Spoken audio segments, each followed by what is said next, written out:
Roger van der Cruz, dit Lacroix, puisqu'il a francisé son nom. Voilà un homme au cœur de l'ébénisterie française du XVIIIe siècle et de son milieu. Il était surtout célèbre pour ses meubles de style transition, mais je vais vous montrer un très bel exemplaire de style néoclassique vu pendant l'exposition Louis XV au château de Versailles, mais normalement conservé au château de Compiègne.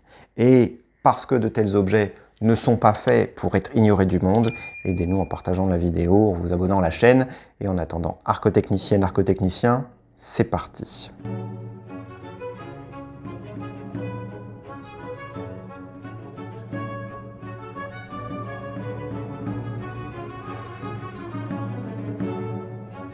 1774, est-ce que ça vous dit quelque chose? Est-ce que c'est une année qui vous parle?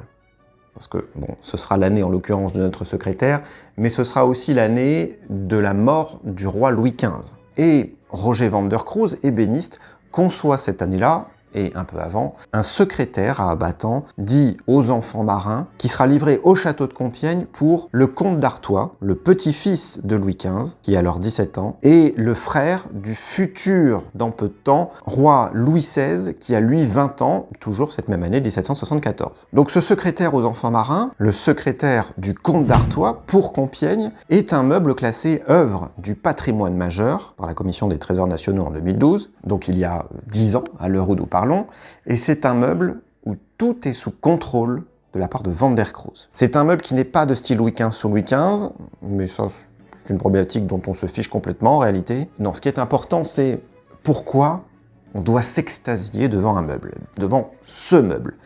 Parce que ce meuble, comme beaucoup d'autres, raconte l'histoire intime de l'histoire avec un grand H. Et parce que, esthétiquement aussi, il est très réussi. Mais commençons par le commencement. Qu'est-ce qu'un secrétaire à abattant? Un secrétaire à abattant, c'est un cabinet, un bureau, avec une partie basse pour les rangements. Ici, on aura seulement une tablette pour créer 2 niveaux en bas, et une partie haute qui est fermée à clé et qui s'ouvre par un abattant qui s'abat pour laisser place à des rangements dans le corps du meuble. Donc à l'intérieur de cette partie haute, on a 2 niveaux. Un niveau avec 7 tiroirs de rangement de tailles différentes, et un petit casier, et un plus gros casier dans la partie haute. Petite remarque sur la clé, ici on a un secrétaire qui est un peu sécurisé parce que on a 3 peines dormants. La peine, c'est le mécanisme qui permet de bloquer le meuble. Donc ici, un sur le dessus, au niveau de l'entrée de serrure, et 2 de plus sur les côtés. Et une fois ouvert, l'abattant va servir de surface pour écrire. Donc ici, nous avons un tissu de velours vert qui permet d'écrire dessus. Enfin, sur le papier, évidemment, pas sur le velours, sinon ça n'aurait aucun sens. Cet abattant ne tient que par ses charnières, qu'on appelle des charnières compas à arrêt dans le cas de ce meuble, qui sont complètement dissimulées par le ressaut de la façade, car vous voyez que dans la conception générale, il y a un double niveau de façade. Alors dans ce meuble-là, c'est assez léger, on trouve vraiment des ressauts plus importants, notamment sur certaines commodes. Ici, ce ressaut a l'utilité de cacher le mécanisme de l'abattant, et ces charnières, eh bien, van der Cruz a créé quelque chose de vraiment solide, de stable,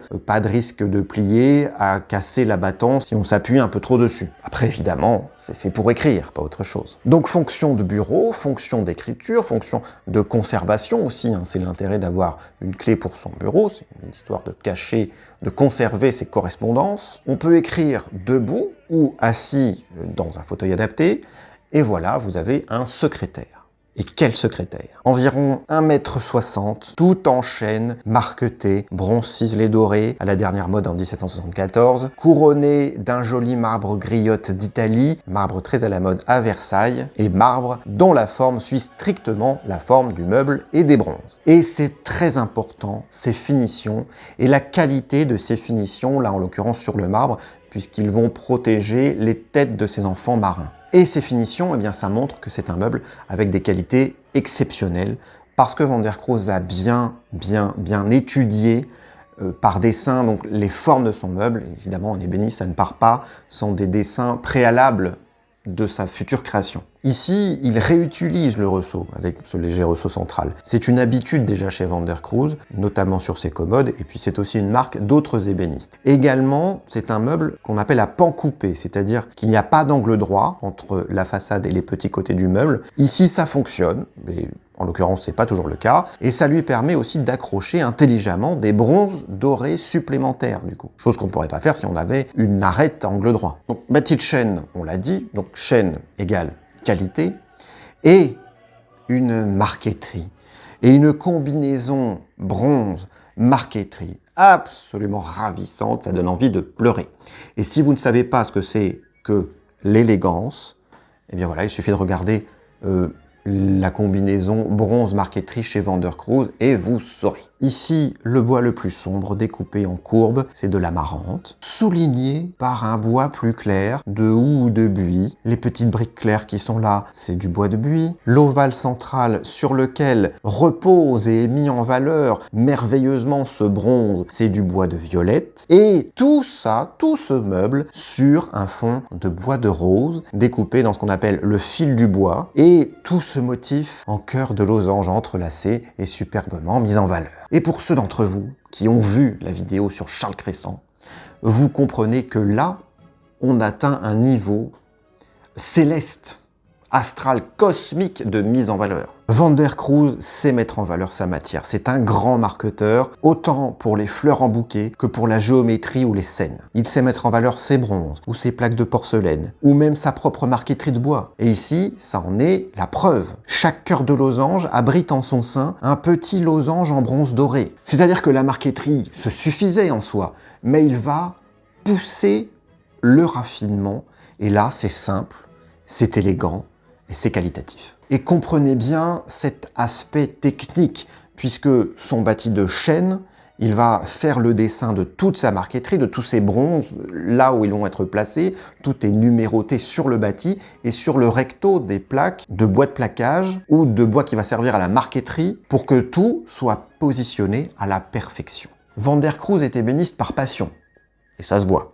Et d'ailleurs, il a continué à travailler même après avoir mis un terme à ses affaires, après 1789, la Révolution, qui ne l'aura d'ailleurs pas vraiment beaucoup affecté. D'ailleurs, c'est assez rare, hein, les ébénistes sont très souvent touchés de plein fouet par cette grande période de la Révolution française, puisque la plupart de leurs commanditaires, nobles ou proches de la noblesse, sont au mieux exilés, au pire décapités. En tout cas, Roger, il aime faire ce qu'il fait, et il ne travaille pas que pour l'argent ou les titres. Et attardons-nous un peu sur ces bronzes dorés. Les bronzes dorés ne sont pas de Roger Van der Kroes, ce sont des bronzes fabriqués en série, mais leur richesse et leur finesse sont aussi une réponse au travail du bois de Van der Kroes. Toutes les découpes, les plis, les replis, sur les bandes, sur les boutons de rose, sont contrastés par l'aspect lisse et fluide des frises de poste. Frise de poste, c'est comme ça qu'on appelle ce motif des vagues en haut. Et une frise, bon, pas tout à fait à la grecque, mais un motif géométrique en bas. Il y a une minutie, une très grande qualité de ciselure, donc à l'intérieur, qui va être consacrée par ce bouquet de fleurs en bronze dans le médaillon central, et plus de surface plane, lisse, dans l'encadrement du plan général avec ces bronzes, donc en haut et en bas. Et toute cette qualité et cette organisation va être respectée également sur les petits côtés du meuble. Van der Kroes ne choisit pas ces bronzes, encore une fois,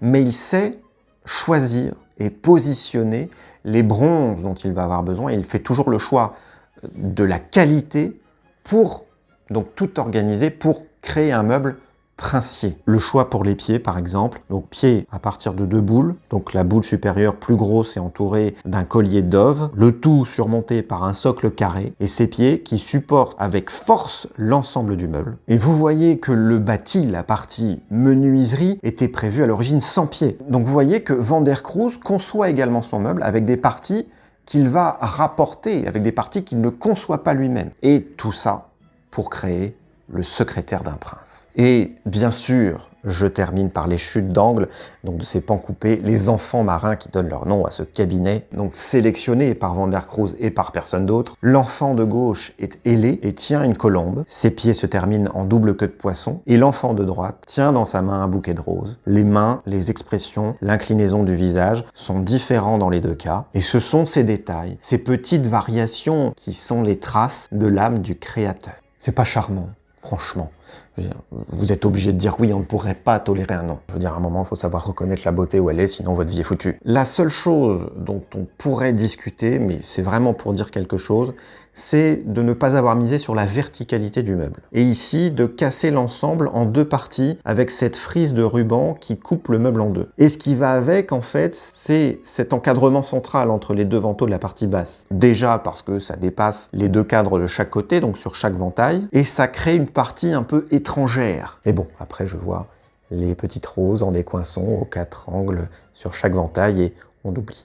Van der Cruz ne fait pas des carrés, il ne fait pas des rectangles tout simples et ça sauve parce que ça attire l'attention quand même. Roger van der Cruz réalisait beaucoup de meubles de style transition, c'est-à-dire la transition entre Louis XV et Louis XVI, donc les pieds galbés Louis XV et le corps droit et rectiligne Louis XVI pour caricaturer. Là où Baumhauer crée le premier jalon vers le style Louis XVI, c'est vraiment van der Cruz qui fait que ce style néoclassique Louis XVI va devenir une mode. Ce secrétaire, il va s'adapter parfaitement dans les pièces du château de Compiègne, donc élaboré depuis 1751 dans ce nouveau goût moderne en 1774, donc le goût à la grecque. Les frises de poste, les frises grecques, les rosettes comme on en voit ici, tous ces ornements sont des ornements des temples en Grèce, que de nombreux érudits, explorateurs, peintres, graveurs ramènent ou expédient en France, et qui nourrissent le vocabulaire des artistes, le vocabulaire de l'architecture, le vocabulaire de l'architecture du château de Compiègne, extérieur, intérieur, et donc on meuble en cohérence avec l'architecture. Et c'est désormais ce nouveau goût, le nouveau goût classique, le goût à la grecque, et non plus le style rocaille qui va dominer en Europe. Et on n'oublie pas que c'est pour un jeune prince de 17 ans qu'on va créer ce secrétaire à la mode, parce que évidemment, pour un jeune, on crée quelque chose dans le goût. Alors en fait, ce secrétaire, il est livré le 1er juin 1774 par Gilles Joubert. Donc Gilles Joubert, qui est le responsable de toutes les commandes mobilières royales entre 1763 et 1774. Avant lui, ce poste était occupé par Jean-François Euben et après lui par Jean-Henri Risner, donc deux monstres absolument gargantuesque de l'ébénisterie française, donc autant vous dire que Gilles va être un peu éclipsé. Mais il va quand même avoir beaucoup de commandes de la part de la famille royale, et tellement de commandes qu'il va être obligé de sous-traiter, et en tout cas, il aura eu le mérite de faire appel à Roger van der Cruz, qui aura l'occasion à ce moment-là de faire des commodes, notamment des bureaux, des secrétaires pour les princes et les princesses du sang. Donc Roger van der Cruz, il est monté en clientèle grâce à son talent, à son intelligence pour l'ébénisterie. Mais il ne faut pas perdre de vue que l'ébénisterie française au XVIIIe siècle, c'est quand même un milieu, et qu'il y a une émulsion entre tous les ébénistes. Et c'est un personnage intéressant et clé, Roger. Si l'on devait cartographier le milieu, c'est comme ça qu'on va l'appeler, des ébénistes français XVIIIe siècle, il serait vraiment dans le cercle central. Roger van der Cruz est le fils de François van der Cruz, donc un ébéniste flamand établi au faubourg Saint-Antoine, qui est le quartier des ébénistes, des artisans ébénistes en France au XVIIIe siècle, dans Paris. Donc François van der Cruz, le père, il a 7 enfants, et là je vais faire exploser vos petits cerveaux, donc il va falloir s'accrocher, mais je vous garantis que ça a un intérêt. La première fille, Françoise Marguerite, épouse Jean-François Euben, le grand ébéniste mécanicien royal dont on a déjà vu un meuble. Et d'ailleurs, Roger et Jean-François Euben auront une influence visible l'un sur l'autre. Euben, c'est le génie des ébénistes. Bon, jusqu'à sa mort, mais à la mort de Jean-François Euben, ça ne s'arrête pas là, car la fille van der Cruz épouse alors Jean-Henri Risner, le baron des ébénistes du XVIIIe siècle. Et donc en tout cas, voilà, la fille van der Cruz, il faut la garder en tête. Mais ce qui fait de Roger van der Cruz le beau-frère de Jean-François Euben, puis de Jean-Henri Risner. La deuxième fille van der Cruz va épouser le frère de Jean-François Euben, donc Simon Euben, histoire que tout ça reste en famille. La troisième fille van der Cruz, elle aussi épouse un ébéniste, Simon Guillaume. La quatrième fille van der Cruz épouse, elle, un ciseleur d'horreur, André Ravrio, naît alors Roger van der Cruz, le 19 novembre 1727, qui se marie en 1750 avec Marie-Jeanne Proguin, fille d'ébéniste, et il est le témoin de mariage de Martin Carlin, grand ébéniste s'il en est, et il est également le déclarateur de décès de Pierre de Mijon, grand ébéniste également et marchand de meubles. Est-ce que vous arrivez à faire des ponts? Ou est-ce que je vous ai perdu? Je vous remarque que moi ça ne me pose pas de problème, vous repasserez la vidéo. Quand van der Cruz père meurt en 1754-1755, Tout l'atelier familial va au premier fils, donc Roger van der Cruz, notre Roger, donc qui va devenir maître le 6 février 1755, 7 jours après l'inventaire après décès du père. Roger van der Cruz, ce n'est donc pas n'importe qui, non seulement par son talent, mais également par sa place dans le milieu des ébénistes parisiens du XVIIIe siècle. Roger van der Cruz dit Lacroix, ou RVLC pour Roger van der Cruz Lacroix, dont il s'est créé l'estampille, qui est d'ailleurs visible sur ce secrétaire. Enfin visible, les estampilles sont toujours placées sous le meuble, ou dans le dos, ou sous les montants des tiroirs. On ne place pas son estampille n'importe où. Il ne faut pas que ce soit visible par les futurs propriétaires. Et en fait, donc, Roger s'est créé 2 estampilles, R Lacroix et RVLC, et parfois les 2 estampilles se retrouvent toutes les 2 sur un même meuble.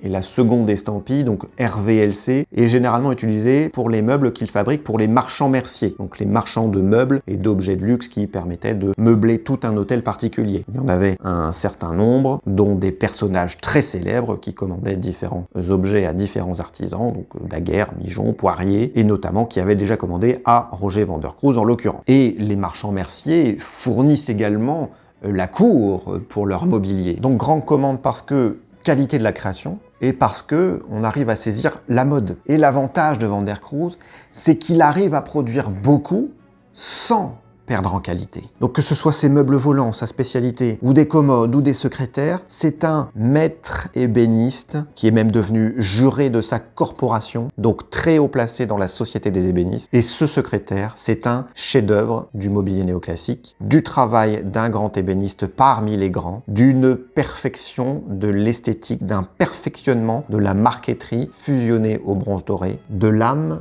du travail maîtrisé de l'ébénisterie française, de l'âme, de l'histoire de l'art français. Voilà, j'espère que cette vidéo vous aura plu. N'hésitez pas à la commenter, à la partager, à vous abonner à la chaîne. C'était Nicolas pour vous servir et j'espère vous revoir très bientôt sur Arcotech.